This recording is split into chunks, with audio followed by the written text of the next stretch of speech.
I guess we can start. So, I actually don't have a PowerPoint. I started a PowerPoint, and then I wasn't happy with the whole thing. I started rewriting the paper just off the top of my head about 4 days ago. So the PowerPoint doesn't fit. So this is just to let you know you're in the right room. And it's cool pictures. So. That's right. Thank you. All right. So the title is Going Against the Grain. You'll notice grain is spelled a little strangely. I'll get to that in a little while. Towards an evangelical statement on the ethics and philosophies of the application of emerging technologies for the progress of humanity. I also changed the title as well. It's quite a mouthful. All right, I'm going to be skimming the surface, going pretty quickly. Our ability to manipulate our world with our tools is increasing rapidly. Many see something big on the horizon is coming. Some see it as an incoming tsunami. It's coming at us fast, it's hard to see, but when it hits land, it's going to change the landscape drastically. Less dramatically, it does look like, at least seems to be, a rise of technology charting in at the beginning of the bend of the hockey stick. Along with the rise of dozens of many new powerful technologies, the number of tough ethical dilemmas is rising proportionately. Where should those technologies be applied? Should they be applied at all? To whom and in which ways should they be applied? Ethically speaking, we are, to borrow a phrase from Captain Kirk, boldly going where no man has gone before. The plot thickens. While humanity's technology is on the rise, our ability to think and to act ethically has been suffering great decline as traditional Christian philosophy and ethics continues to be forgotten, watered down, and marginalized. Many realize that we are rushing in where angels fear to tread, and they sound rather pensive when they talk about the great choices we're being forced to make. Others, hopefully a minority, seem a little too thrilled at the prospect of the coming tech-driven revolution. These are exciting times, but this is not a time for thinkers in the historical evangelical Christian tradition to retreat into silence. It's a very good time to offer some sobriety, insights, and guidelines, some salt and some light into the conversation. Now let's not forget that there is something undeniably great about the human race.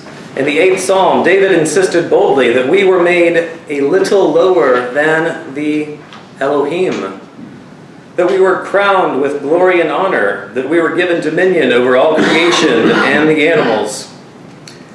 Consider the outcome of the clash with our most formidable competitors. And notice I say competitors and not ancestors, the Neanderthals. They and the Denisovans didn't stand a chance against us. The data from this century suggests strongly that they seem to have had the technological know-how to do some basic rock flaking and to craft crude thrusting spears. They might have used fire, but if so, it's not clear whether or not they knew how to start fires. When we, the true humans, entered their lands, we were masterfully flaking highly sophisticated points and launching them at our prey very effectively from a distance with atlatls and eventually bows and arrows. We were sewing clothes from skins and furs while they remained naked. We were painting impressive murals on cave walls, murals that are even impressive by some of today's standards. We were decorating our bodies, playing flutes, and communicating abstract thoughts in complex languages. They were not. It is then no surprise that it was us and not them that went on to domesticate several animals, cultivate several grains, forge tools and coins from metal alloys, fell great forests, build cities of stone and civilizations, invent systems of writing, split uranium atoms, fuse hydrogen atoms, rocket to the moon and back, arrange silicon and gold on integrated circuit boards to do our calculations for us, probe the edges of the known universe with great telescopes, collide subatomic particles together just to see what happens, successfully clone animals, and start to connect pretty much everyone and everything in the entire world by wire or by wave into the Internet of Things. Today, we are learning to assemble amazing new materials and simple machines on the molecular and even the atomic level. We truly have begun to crack the genetic codes found in the cells of every living thing. As we begin to learn this great programming language, we are learning to debug and reprogram those codes, redesign life, redesigning our bodies more and more to our own specifications. And perhaps even someday, in the not too distant future, we may create new forms of synthetic life. Well, what is clear is that we are beginning to attempt feats that until recently were strictly relegated to the domain of the gods. So yes, we are powerful, frighteningly so. But are we wise? We have heard the maxim, with great power comes great responsibility, so many times that it has become cliché to us. But has progress of the development of our technology outpaced the progress of our ability to think and act responsibly? And do we even know anymore who we are responsible to? Yes, for the moment, we can pat ourselves on the backs for somehow managing to not have launched the 15,000 or so nuclear missiles that we have aimed at one another. That surely counts for something, right? But those missiles are still there. They're poised. They're ever ready to force humanity to start over. So perhaps we shouldn't pat ourselves on the backs quite yet. As the human population on our planet starts to near 10 billion souls, as tensions build, as concerns mount over melting glaciers and rising coastlines, rapidly dwindling aquifers and expanding deserts, collapsing fisheries and species extinctions, the depletion of fossil fuels, the rise of mystery diseases, will our measure of wisdom be equal to the challenges? Our technical wisdom is evolving, while our ethical wisdom has been devolving. Of course, every history book shows that we almost always fail to showcase the moral sapientia that we Homo sapiens should have. Only a true miracle from above can solve that problem. We, however, have been making matters worse by educating ourselves into imbecility. The human flock has been grazing in the fields and drinking from the streams of isms that lower our moral IQ. Agnosticism, materialism, modernism, naturalism, postmodernism, relativism, secularism, skepticism, and subjectivism. Somewhere along the way, it seems that philosophy has turned into anti-philosophy. The love of wisdom shifted into the disdain for wisdom. This in turn has contributed greatly to the decrease in our collective ability to discern, to discuss, or even to imagine what should and should not be done with the tools and the weapons we have in our hands. I've been speaking in generality so far, and now we'll try to give some glimpses of where we are currently at, where we're headed, and some of the ethical challenges raised. Before I do, I will offer one helpful mnemonic.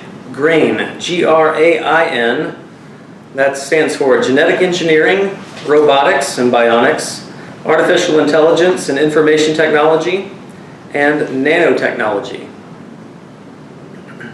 Now, not all emerging technologies fit neatly into these categories, but these are the ones that tend to get most of the attention.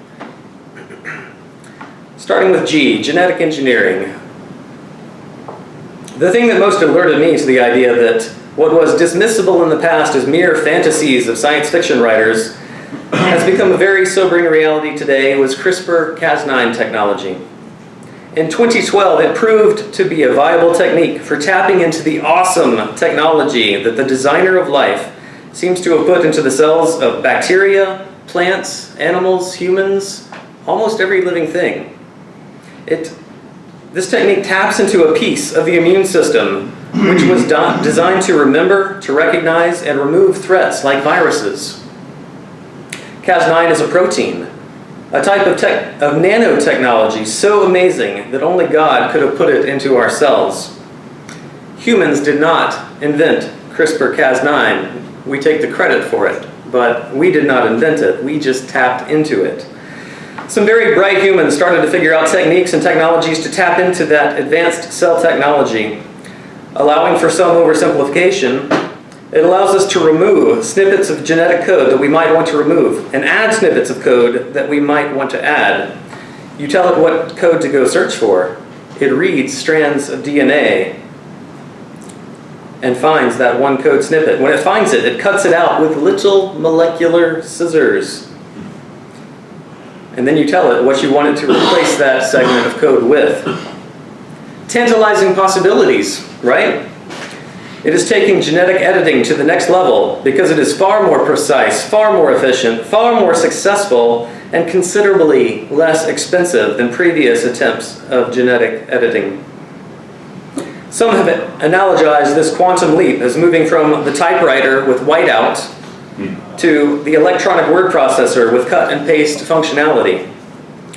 Somehow, it did not win the Nobel Prize in 2016. It came in second, a very close second. The prize actually went to 3 men who fashioned the world's smallest human-built nanomachines using molecular physics. And as impressive as those nanomachines may be, they pale in comparison to the nanomachines that God put into the inside of our cells. On the positive side, CRISPR-Cas9 is being used in countless admirable ways.